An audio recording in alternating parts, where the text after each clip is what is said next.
में, कारोबार में, रिज़्क में बरकत अता फरमा। या अल्लाह ये जो दोस्त यहाँ पर इकट्ठे हुए हैं इनमें आपस में इत्तफाक, इत्तेहाद, प्यार, मोहब्बत और खुलूस के जज्बे पैदा फरमा।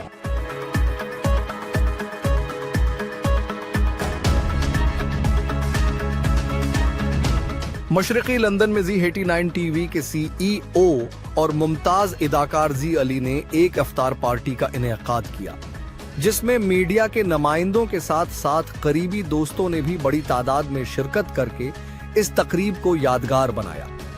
तकरीब की खास बात उसमें मौजूद शुरका ने दिलकश काले लिबास पहने हुए थे, जो तकरीब की खूबसूरती में मजीद इजाफा कर रहे थे।